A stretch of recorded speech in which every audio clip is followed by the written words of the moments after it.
Quero falar disso com a Miriam porque o governo tem usado aí os últimos dias para explicar essas medidas, né? Mas ainda está enfrentando uma resistência muito grande, principalmente no mercado financeiro. O mercado segue nervoso, o dólar ali batendo lá em cima sem dar uma trégua, né?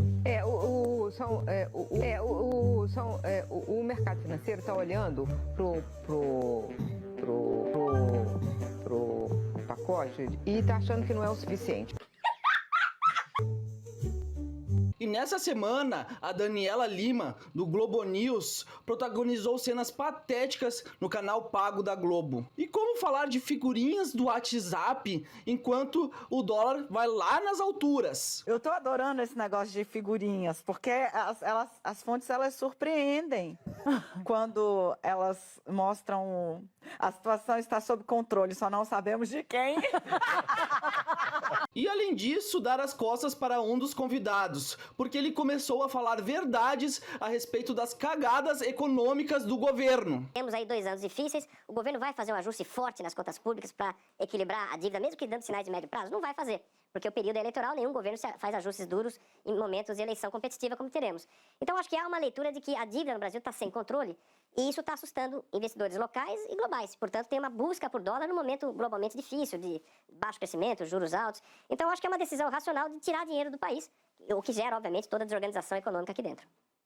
Bom, falando sobre dólar, já aproveitando... E ainda tenta dizer que a culpa do dólar subir é culpa de um perfil com apenas 3 mil seguidores. Falsa. Que postagem era essa? Era uma postagem feita por um perfil que emulava, tinha um nome que simulava uma casa de investimentos. Essas postagens atribuíam ao futuro presidente do Banco Central declarações que ele nunca deu. E declarações que foram replicadas por economistas com mais de 100 mil seguidores e também por perfis de extrema direita. Dentro desse ambiente, manipulação de mercado por meio da atribuição de falas falsas ao futuro presidente do Banco Central. Mas o bom é que temos a internet para mostrar toda a hipocrisia desses militantes travestidos de jornalistas. Mas a Rede Globo tem sua própria 007, a verdadeira James Bond, a vovozinha gaga, a Miriam Leitão. Ela, com toda a sua genialidade, conseguiu descobrir o porquê que o dólar passou dos R$6. Ela, que nem o Sherlock Holmes, fez uma grande investigação. E olhem só o que essa gênia falou sobre o dólar. O nome do culpado chama-se Donald Trump, porque ele tem tudo que ele está falando que vai fazer é inflacionário.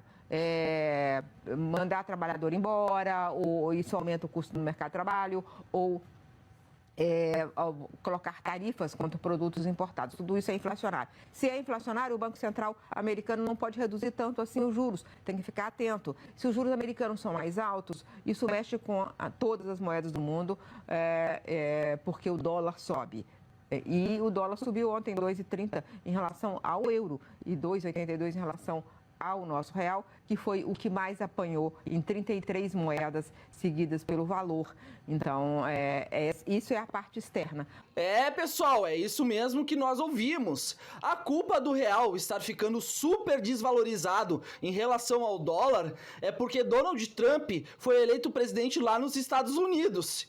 E isso que o homem só vai assumir dia 20 de janeiro do ano que vem, no caso em 2025. Eu ainda não sei que tipo de pessoa continua assistindo esse tipo de noticiário político da Globo News. A pessoa tem que ser muito jumenta, muito asno para continuar alienado ali assistindo esse tipo de notícia o tempo inteiro.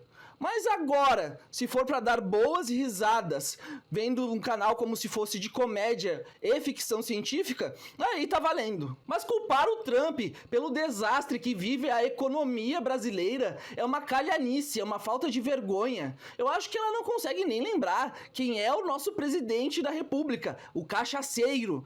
Ou talvez lembrar quem é o ministro da economia, né? Miriam Leitão tem um passado de várias gafes e falas imbecis. Tem muito tempo sem subir o preço dos combustíveis e isso que pode ajudar a pessoa que está no sufoco para encher o tanque, também beneficia o muito rico que tem carrão e que usa muito mais combustível. Então isso aumenta a injustiça. Só tem solução difícil para esse problema.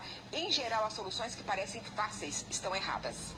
Nessa vez, ela falou que era bom para o mais pobre o aumento da gasolina, porque daí o rico, que consegue colocar o quanto quiser de gasolina, vai pagar mais caro. Só que essa lógica não faz sentido algum, porque o rico ele vai continuar colocando a gasolina dele, só que daí o mais pobre não vai conseguir colocar a gasolina dele. Afinal, ou é abastecer a gasolina ou colocar pão na mesa. E aqui a bola da vez é a carne. A Miriam, ela dá um show de economia. Miriam, conta pra gente, nem frango nem picanha, é isso? Pois é, não tem a dificuldade das carnes bovinas, é isso que a minha apuração disse logo cedo eu apurei isso. A dificuldade das carnes bovinas é como separar os cortes, eu já tinha falado sobre isso aqui, e aí aquele risco de tudo virar a 100, ou seja, ter uma fraude na definição do que carne poderia ter isenção. Eles também querem uma coisa simples. A reforma tributária não é para complicar, nem criar muitas exceções. Falar esse produto sim, esse produto não, da mesma categoria. E, além disso, ia custar muito caro. Mas, nesse momento, o que eles acham é que, além de custar caro, ia fazer aquele problema que você começa a beneficiar também os mais ricos, os grandes restaurantes, todo mundo ia pagar carne com isenção. Então, é encontrar uma outra forma que pode ser mais benefícios para os mais pobres. Quanto mais focado for um benefício como esse, é melhor numa sociedade desigual como a brasileira. E aqui a mesma ladainha, ela defendendo a maior taxação das carnes, porque segundo ela, sem a taxação das carnes, isso beneficia os mais ricos, os grandes restaurantes. Só que isso aí segue a mesma lógica da gasolina. Se aumentar o preço das carnes, quem vai acabar deixando de comprar é o mais pobre. Pode escrever o que eu digo. E nesse vídeo aqui foi difícil até mesmo para mim entender. Menor do que se esperava.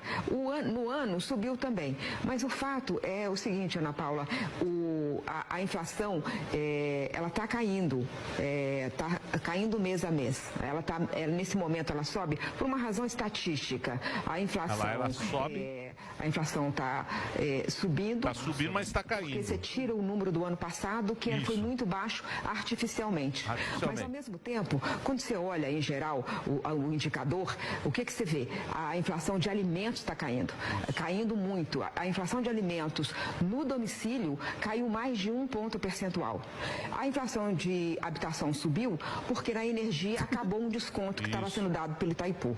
Então, está tudo sob controle. Não é uma alta que preocupe, a alta no ano, e é uma inflação no mês que tranquiliza.